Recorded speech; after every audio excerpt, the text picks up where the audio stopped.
disampaikan oleh Kiai Haji Muhammad Fatoni Dimyati Salim, salah seorang santri dari Al-Maghfurlah Kiai Haji Muhammad Yusuf Masyar. Beliau menyampaikan bahwa Al-Quran sangatlah mulia, tidak akan diberikan kepada orang yang mencarinya dengan kemauan yang lemah dan bermalas-malasan, karena Al-Quran tahu kepada siapa yang memilih dan kepada siapa yang mendekat. Sebab Al-Quran sangatlah sensitif dan mudah sekali untuk cemburu.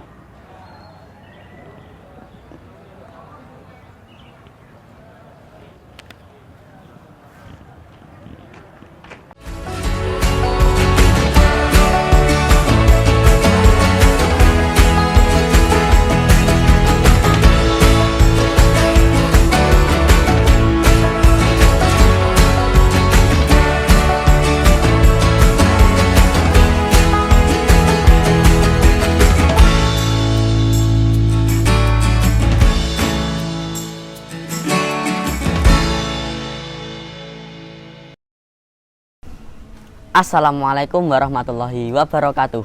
Kembali lagi dengan saya Obid di konten Bengkel Tafid di channel Galeri MK, Galerine Santri Madrasatul Quran. Apa kabar teman-teman? Saya harap semuanya baik-baik saja dan selalu dalam lindungan Allah Subhanahu wa Ta'ala. Mungkin kalian sudah tidak asing lagi ya dengan wajah saya. Iya, saya yang akan menyampaikan pertanyaan-pertanyaan teman-teman yang sudah teman-teman tanyakan di akun media resmi kami. Dan sekarang ini di samping saya sudah ada narasumber kita, yakni Abah Yai Syakir Ridwan. Assalamualaikum, Bah. Waalaikumsalam warahmatullahi wabarakatuh. Gimana Bah kabarnya, Bah? Alhamdulillah baik-baik. Baliknya? Alhamdulillah, Bah. Oh ya, alhamdulillah. Bah, untuk konten Bengkel Tafid kali ini kan sebenarnya dinarasumberi oleh Ustadz Jalal. Berhubung beliau berhalangan hadir, teman-teman galeri mengusahakan untuk konten ini tetap eksis dan tidak libur, Bah. Agar kita dan para viewer tetap mendapatkan ilmu lewat jawaban panjenengan dari pertanyaan-pertanyaan para viewer. Sebelumnya saya juga minta maaf, Bah, yang seharusnya jenengan untuk minggu ini istirahat malah kita ganggu lagi untuk membimbing kami. Oh iya, nggak apa-apa ya. Terima kasih. Ya. Oke teman-teman, sepertinya kalian sudah bosan ya dengan saya. Supaya tidak lebih membosankan, kita langsung lanjut saja ke inti konten. Tapi sebelum itu, alangkah baiknya kita sebagai murid dan untuk mengawali inti konten hari ini, kita kirimkan suratul Fatihah kepada guru-guru kita, khususnya muassis Pondok Pesantren Madrasatul Quran Tebireng, yakni Al-Maghfurlah Kiai Haji Muhammad Yusuf Masyar. Semoga ilmu yang kita dapatkan bisa barokah dan manfaat di dunia wal akhirah. Al-Fatihah. Bismillahirrahmanirrahim. Alhamdulillahirabbil alamin. Arrahmanirrahim. Maliki yaumiddin. Iyyaka na'budu wa iyyaka nasta'in. Ihdinas siratal mustaqim. Oke. Kita langsung lanjut saja ke pertanyaan pertama dari akun Instagram @hasil_mu. Pertanyaannya begini, Mbak. Apa bedanya antara lafadz Maliki di dalam surat Al-Fatihah dan lafadz Maliki di dalam surat An-Nas? Mengapa yang di surat Al-Fatihah itu dibaca panjang sedangkan di surat An-Nas dibaca pendek? Ya, terima kasih. Ini pertanyaan ini ya sebenarnya sudah banyak yang tahu. Tapi okelah, dari perspektif ilmu sharaf yang dibaca di pesantren, Maliki itu adalah isim fa'il dari fi'il madhi malaka yamliku fahuwa malikun. Seperti kita bilang jalasa bahwa jalisun kata bahwa katibun. Jadi ikut wazan fa'ilun. Malik ikut wazan fa'il itu maknanya ya yang memiliki atau pemilik. Maliki yaumiddin, pemilik hari pembalasan, yaitu Allah Subhanahu wa Ta'ala. Sedangkan yang di surat An-Nas, Malikin Nas, mimnya tanpa alif pendek, itu maknanya raja. Malikin Nas, raja manusia. Artinya Allah lah yang menjadi raja semua manusia. Nah, sebenarnya di surat Fatihah pun itu ada dua qiraah. Jadi dari 7 imam qiraah sab'ah, Yang membaca Maliki dengan alif dengan mat itu hanya Asim dan Ali Al-Kisai. Sedangkan 5 yang lain seperti Imam Nafi, Al-Madani, Ibnu Katsir, Al-Makki, Abu Amr Al-Basri, Ibnu Amir Asyami, dan Imam Hamzah itu membaca Maliki Yaumiddin seperti Malikin Nas. Jadi Maliki Yaumiddin tanpa alif. Dengan demikian di surat Fatihah pun ada qiraah Maliki, ada juga qiraah Maliki. Ada bacaan Maliki Yaumiddin, ada juga bacaan Maliki Yaumiddin. Ya, kalau menurut bahasa ya tadi yang saya sampaikan dari perspektif ilmu shorof, Maliki isim fa'il dari fi'il malaka yamliku. Berarti yang di surat Al-Fatihah ada 2 bacaan, iya. Maliki dan Maliki. Assalamualaikum. Waalaikumsalam. Ya. Wah, Bah, kita kedatangan tamu nih, Bah. Iya, ya. Coba bisa diperkenalkan, Mas. Sebelumnya ngapunten, Bah, kita ikut nimbrung di acara ngopi ini. Ya. Kita dari santri MQ pengen ikut belajar bareng di konten ngopi ini langsung dari panjenengan. Ya, monggo silakan. Kita bisa lebih paham tentang seputar ketafitan dan keal-Qur'anan. Ya, boleh diperkenalkan dari mana dan sekarang kelas berapa? Nama saya Kana Putra Mahatma dari Depok. Saya kelas 12 Madrasah Aliyah Madrasatul Quran. Ya. Yang lain? Saya Ahmad Muhammad Fitrud Duha dari Surabaya. Ya. Saya Muhammad Alwi Fajar dari Jombang. Jombang. Oh ya. Terima kasih. Selamat bergabung. Monggo Mas, duduk. Mumpung kita sedang kedatangan audien nih teman-teman, kita lanjut saja ke pertanyaan kedua dari akun Facebook Maulal Hikam Asyidiki. Salah satu ustadz saya pernah dawuh, bisa hafal Al-Quran di pondok itu biasa, tapi hafal Al-Quran tanpa pondok itu jauh luar biasa, tapi tetap ada gunanya. Bagaimana menurut panjenengan terkait hal itu? Ya, pendapat itu ada benarnya karena memang di pondok itu banyak teman dan memang programnya seperti di MK ini ya tahfidz Al-Quran. Sedangkan di rumah itu kan tidak ada teman dan memang di rumah itu bukan pondok ya. Beda halnya kalau memang rumahnya itu punya pondok sedangkan ada santri. Tetapi sebenarnya itu juga semua tergantung kepada pribadi masing-masing. Walaupun di pondok kalau memang niatnya kurang kenceng, imannya kurang ya tetap saja tidak bisa melaksanakan program tahfidz Al-Quran dengan baik. Walaupun di rumah, tapi kalau ada himma, ada kemauan yang kenceng ya dan dilaksanakan dengan sungguh-sungguh, kontinu, istiqomah, insya Allah berhasil juga. Jadi intinya itu kepada kemauan yang sering disebut dengan himma, kemudian istiqomah dilaksanakan terus-menerus tanpa mengenal putus asa. Kuncinya itu, kunci keberhasilan seorang santri atau seorang muslim yang ingin sukses menghafal Al-Quran. Ada 2 kunci, yaitu himma dan istiqomah. Berarti semuanya itu terkait dari dirinya sendiri gitu. Iya. Kita lanjut ke pertanyaan ketiga dari akun Instagram @_devina_. Sanad Al-Quran itu gimana sih, Bah? Ya, sanad Al-Quran itu kita ketahui disampaikan oleh Allah melalui malaikat Jibril kepada Nabi Muhammad SAW secara lisan. Kemudian Nabi menyampaikan kepada sahabat menyampaikan kepada generasi berikutnya, tabiin, sampai kepada generasi kita. Al-Quran itu memang beda dengan bacaan-bacaan yang lain. Banyak tulisannya itu yang tidak sama dengan bacaannya. Jadi satu contoh, aqimus sholah, mushaf tertentu lafadz sholah itu pakai wawu. Kalau tidak digurukan bisa baca sholawat. Begitu juga yang lain-lain. Banyak seperti nitat surah itu wawunya tulisannya rosamnya pakai alif. Jadi memang harus digurukan, harus ada gurunya. Kalau boleh saya bilang, Quran itu tidak sama dengan bacaan yang lain. Mungkin bacaan yang lain itu bisa secara mandiri, belajar sendiri, otodidak, tapi Al-Quran tidak bisa. Karena banyak lafaz-lafaz tertentu yang secara harfiah tulisannya yang disebut dengan Rosam Usmani tidak sama dengan Rosam Imla'i. Sehingga mungkin orang akan membaca dengan salah kalau tidak digurukan. Jadi harus ada gurunya lah. Saya membaca ini dengan riwayat Hafiz dari Asim itu ada gurunya. Gurunya ada gurunya sampai nyambung kepada Imam Hafiz dari Asim, Asim dari gurunya, dari sahabat, dari Kanjeng Nabi. Itulah yang disebut dengan sanad. Jadi Quran harus digurukan. Nah, guru dari guru itulah yang disebut dengan sanad.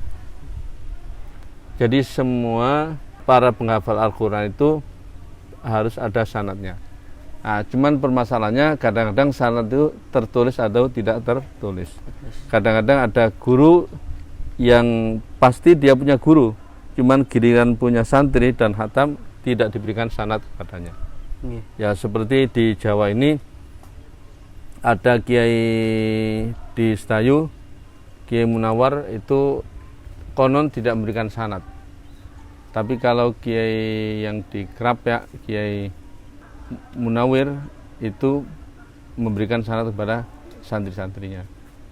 Jadi ada Kiai tertentu yang tidak memberikan sanad, ada yang memberikan sanad. Tapi saya yakin semua hafid Al-Quran di Indonesia ini punya sanad. Ada yang tertulis, ada yang tidak. Ya sebaiknya memang ada sanad tertulis, sehingga itu sebagai acuan pedoman bahwa saya punya sanad, ini buktinya. Ya saya kira seperti itu. Ya monggo, mungkin ada yang bertanya langsung. Ya monggo. Pada tanglet untuk sanad seperti di pondok kita sendiri kan mukodim kali badal gitu. Untuk misalnya kalau badal itu berhalangan nunggu beberapa hari terus akhirnya mukodim itu setor ke badal lain, apa itu bisa dikatakan sanadnya sambung nopo pripun? Ya di MQ ini kita ketahui muasisnya adalah Al-Maghfurlahu Kiai Haji Muhammad Yusuf Masyar. Itu guru pertama beliau Kiai Husain. Kiai Husain itu yang saya tahu dari beliau sendiri, Kiai Husain tidak memberikan sanad tertulis kepada Kiai Yusuf Masyar. Tapi ketika Kiai Yusuf Masyar mondok di Jombang sini, beliau tabarukan kepada Kiai Dahlan Khalil Rejoso. Itu yang punya sanad. Kemudian suatu saat ketika Kiai Yusuf Masyar Allahumma firlahu warhamhu ini punya santri yang khatam, santrinya minta sanad. Kemudian Kiai Yusuf Masyar cerita seperti itu, guru saya tidak memberikan sanad, tapi saya pernah tabarukan khatam di Kiai Khalil Dahlan. Coba, jadi beliau ngutus kepada salah satu santrinya untuk sowan ke Kiai Hadi Matlab Mojokerto. Itu teman setoran beliau di Pondok Darul Ulum Joso Kiai Dahlan. Kemudian sowan ke sana, yang diutus kalau nggak salah waktu itu siapa, Kiai Mas Duki apa Kiai Maksum Zubaidi. Akhirnya ke sowan ke Kiai Hadi diberikan sanad tertulis Toriko Kiai Dahlan Rejoso. Nah itulah yang dibuat oleh pengurus ini menjadi sanad MQ. Jadi Kiai Dahlan Rejoso sampai ke atas. Jadi dari Kiai Husain, memang kita ketika lacak Kiai Husain itu ternyata jalurnya sanadnya ke Kiai Sedayu tadi yang saya ceritakan, memang Kiai Sedayu tidak memberikan sanad, sehingga Kiai Husain pun tidak punya sanad tertulis. Itu. Jadi adapun di MQ ini pendapat saya asal muqaddim itu setor kepada badal yang mayoritas kepada A, maka sanadnya kepada A tadi. Adapun suatu saat A ini berhalangan, terus yang penting store tambahannya itu tetap ke guru A. Adapun murojaatnya kepada yang lain itu tidak masalah. Ini pendapat saya. Jadi usahakan store tambahannya itu satu badal, satu guru, satu bina, sehingga nanti sanadnya bisa dilacak sampai ke atas. Adapun murojaah kepada siapapun itu tidak masalah. Ya, demikian. Monggo. Kalau misalnya ada yang mengatakan itu bisa dikatakan sambung sanadnya ketika store tasheh. Kalau ngoten pripun? Ya bisa juga tasheh dari awal sampai akhir hatam itu juga bisa dianggap guru, nggak masalah ya. Seperti tadi Kiai Yusuf Mazhar tabarukan tasheh lah itulah kepada Kiai Dahlan. Ya karena yang punya sanad tertulis Kiai Dahlan, maka beliau, para pengurus ini atas izin beliau menggunakan sanad itu. Ya. Onggi, untuk di Pondok Madrasatul Quran ini bagaimana pengambilan sanad itu sendiri? Atau mungkin ada persyaratan atau bagaimana untuk pengambilan? Ya pada dasarnya semua santri yang sudah hatam di sini dan sampai wisuda itu pada dasarnya berhak mendapatkan sanad. Tapi selama ini yang berjalan sanad itu tidak diobral ya namanya. Tidak diobral. Sanad itu diberikan ketika santri itu sudah punya santri yang minta sanad. Jadi ketika santri fulan sudah punya santri yang hatam di luar pondok MG, maka itulah yang selama ini yang diberikan sanad. Jadi sanad itu tidak, gampangnya bahasanya tidak diobral lah. Diberikan kepada santri yang sudah punya santri yang hatam di luar pondok MG. Ya, seperti itu yang berjalan selama ini. Ya, memang itu tidak tertulis, tapi sudah menjadi komitmen bersama. Jadi selama santri itu masih di MG ya tidak akan punya sanad.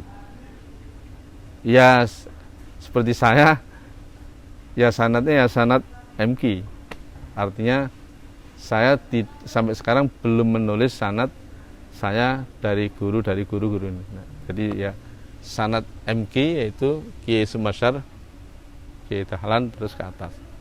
Itu. Ya, seperti itu yang ada di MG. Dan untuk pertanyaan dari akun Instagram @devina menjadi pertanyaan terakhir. Alhamdulillah pertanyaan-pertanyaan tadi sudah dijawab oleh Abah Yai Syakir Ridwan. Semoga jawabannya memuaskan dan bisa bermanfaat untuk kita semua. Dan juga bisa menjadi tuntunan yang bisa diamalkan di kehidupan. Dan untuk para audien, terima kasih sudah datang di acara konten Bengkel Tahfidz ini. Dan untuk panjenengan Bah, matur suwun sudah meluangkan waktunya. Oh ya, sama-sama, mudah-mudahan manfaat. Saya juga terima kasih dan mohon maaf, kita selalu belajar terus-menerus, tidak ada hentinya. Sebagaimana saran Kanjeng Nabi, tuntutan ilmu dari boyan sampai lihat lahat. Utrubul ilma minal mahdi ilal lahdi. Jadi kita masih belajar terus-menerus. Jadi selama hayat masih di kandung badan, selama masih hidup ya kita wajib belajar dan mengajar. Dan itulah yang kita cari selama ini, menjadi insan khairukum man ta'allamal Qur'ana wa 'allamahu, belajar dan mengajar. Terima kasih. Dan untuk teman-teman viewer, terima kasih telah mengikuti konten-konten di channel kami. Semoga video ini bermanfaat, dan jika kalian ingin lebih bermanfaat, jangan lupa share sebanyak-banyaknya. Jika suka, jangan lupa like dan subscribe. Dan jika teman-teman punya pertanyaan, tinggalkan saja di kolom komentar. Kritik dan saran yang membangun kami nanti-nanti. Saya Muhammad Rofiq Khalili, izin undur diri. Wassalamualaikum warahmatullahi wabarakatuh. Waalaikumsalam warahmatullahi wabarakatuh.